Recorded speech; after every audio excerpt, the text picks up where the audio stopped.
এক ফোঁটাও তেল ব্যবহার না করে তেল ছাড়া খুব সহজে মাত্র 5 মিনিটে বানিয়ে নিন টক মিষ্টি আমের চাটনি। যারা কোনোদিনও চাটনি বানাননি, প্রথমবার বানাচ্ছেন, তারাও কিন্তু এই রেসিপিটা দেখলে চাটনি বানাতে তাদের আর কোনো সমস্যাই হবে না, খুব সহজে বানিয়ে ফেলতে পারবেন। এর জন্য আমের টুকরোগুলো তো লাগবেই।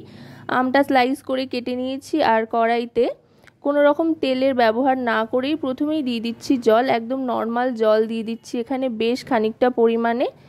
জল দিয়ে এবার গ্যাসের ফ্লেমটা মিডিয়ামে রেখে এক এক করে এখানে সমস্ত মশলাপাতি দিয়ে দেব। মশলার মধ্যে প্রথমেই দিয়ে দিচ্ছি খুব সামান্য পরিমাণে 5 ফোড়ন। এখানে গোটা 5 ফোড়নই কিন্তু আমি দিয়ে দিলাম। 5 ফোড়ন দিয়ে দেওয়ার পর এবার এর মধ্যে দিয়ে দেব হলুদ গুঁড়ো, খুব সামান্য পরিমাণে দিচ্ছি সুন্দর একটা রঙের জন্য। তারপরে দিয়ে দেব এতে লঙ্কার গুঁড়ো, এটা কাশ্মীরি রেড চিলি পাউডার, এতে সুন্দর একটা রং আসবে, ঝাল হবে না, খুব অল্প করেই দিয়ে দিলাম। তারপর দিয়ে দিচ্ছি পরিমাণ মতো নুন, হলুদ, লঙ্কার গুঁড়ো আর 5 ফোড়ন দিয়ে জলটা একটু ভালো করে নাড়িয়ে চাড়িয়ে নেব। জলটা তারপরে সামান্য ফুটতে আরম্ভ করলে আমের স্লাইসগুলো এক এক করে দিয়ে দিতে হবে। আমের স্লাইসটা দিয়েও কিন্তু একটু ভালো করে নাড়াচাড়া করে নেব। নাড়াচাড়া করে দিয়ে তারপর ঢাকনা চাপা দিয়ে দেব আমটা সেদ্ধ হওয়ার জন্য।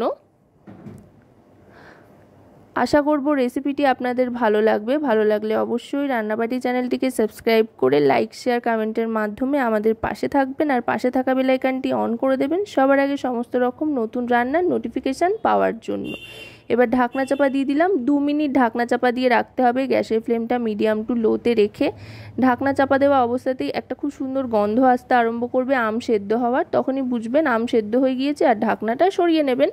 তারপরে একটু দেখে নিতে হবে আমটা ঠিকঠাক সেদ্ধ হয়েছে কিনা। এবার দিয়ে দেব পরিমাণ মতো চিনি। চিনির পরিমাণটা আপনারা আপনাদের স্বাদ অনুযায়ী কম বেশি করে নিতে পারেন, এটা আপনারা আপনাদের ইচ্ছে মতোই দেবেন। আমি বেশ খানিকটা পরিমাণে চিনি এখানে দিয়ে দিলাম। চিনিটা দিয়ে এবার ভালো করে ফুটিয়ে নিতে হবে, তাই গ্যাসের ফ্লেমটা বাড়িয়ে দিতে হবে। বাড়িয়ে দিয়ে ভালো করে ফুটিয়ে নিচ্ছি, বেশ একটা আঠালো ভাব আসা অবধি ভালো করে ফুটিয়ে নেব।